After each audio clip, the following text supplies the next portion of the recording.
joined by the head coach of the Blue Jackets. Todd Richards is with us right now. And Todd, we were talking about the guys that you have on the ice and guys that aren't on the ice this morning. No Artem Anisimov for you today. We understand that he had an early morning call to go to the hospital. Yeah, he had an early morning, and I think all expecting fathers out there probably know what, or all fathers that have gone through it, I should say, know what's going on in his life right now, and we're all excited for him, and obviously thinking about him, and can't wait to hear the good news. If everything goes well for him, even though it's going to be a long day, do you expect to have him on the ice tonight? You know what? That's going to be something that we'll probably discuss later. We don't want to force the issue. There's something that's way more important going on in his life right now, as far as him dealing with some emotions, probably supporting his wife and his newborn. So we'll that'll be discussed later. And again, we've all been through it, so we know the emotions that come from that experience too, and it can be a draining, not only getting up early in the morning, but just the physical, mental, emotional toll that it takes going through that whole process. Yeah, there's no question. My wife was in labor, I think 24 hours, so that was a long one. Hey, Todd, I wanted to ask you, you have, two of your D-men, a rookie, Ryan Murray, and then the veteran, Feder Tootin, out of the lineup. And you look at the other guys like Savard and Wisniewski and Johnson, all the guys really, even Golubov, stepped in there and have really done a nice job. How is that for you as a coach? Is that just a great, do you like the way that this is coming together? Whenever you deal with injuries, you're always looking for, you need guys to step up and kind of seize the opportunity. And you have to give a lot of credit to, I think, the coaches down in Springfield. The job that they've done down there, preparing these young men so when they get the opportunity, they're ready to play. Craig Hartsburg has done a great job here, managing the defensemen and also coaching them here.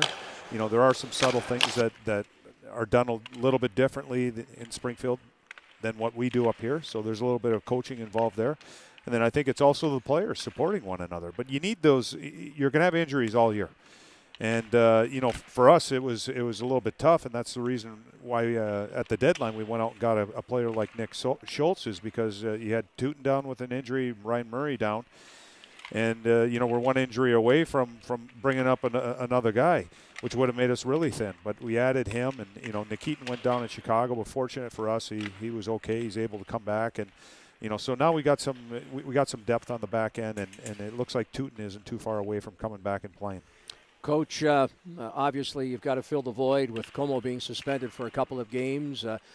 Just watching the morning skate here, it looks like Cam Atkinson will get back in the lineup. Far be it, though, for me to decide what your lineup is, so maybe you could share it with us.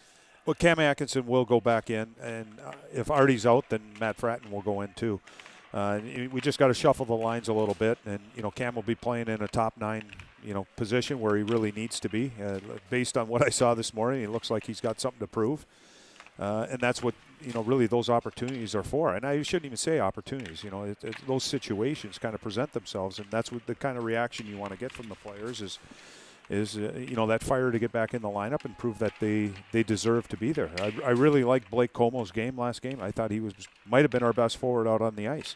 Created some chances, was a physical presence out on the ice, and then so we'll be disappointed just missing him from the game tonight. But again, other guys got to step up. You need Matt Fratton and Cam Atkinson to step up and do the job that we know they can do. Todd, you got San Jose tonight, Minnesota coming the next game. You're very familiar with both. Big week for you personally a little bit. I mean, I know there's a big task at hand, but when you play these teams and organizations you're familiar with, a little extra jump for you this morning?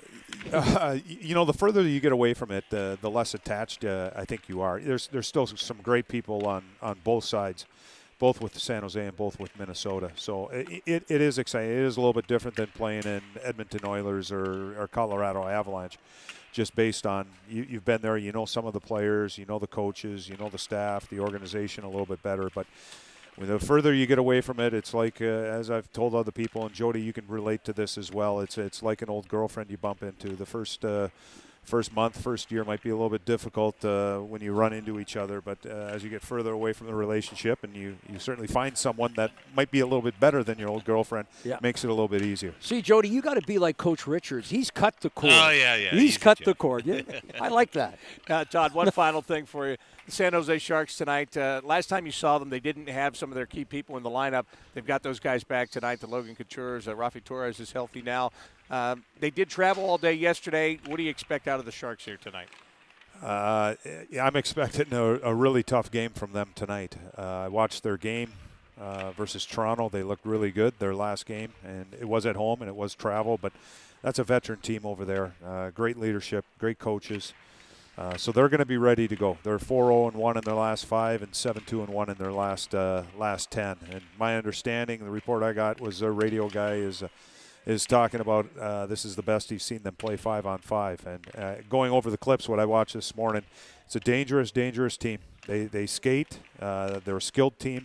But it's the way that they play the game, too. You know, they make it hard on you because of how hard they forecheck, how hard they skate. They go to the net hard, and they play hard there. So it's not just a real pretty team. They're dangerous because they can play pretty, but they play ugly and dirty, too. Hey, you know you can't believe those radio guys. Well, just other teams' radio guys. I Smart. Todd, thank you very much. Thanks for taking a couple of minutes with us today. All right, guys.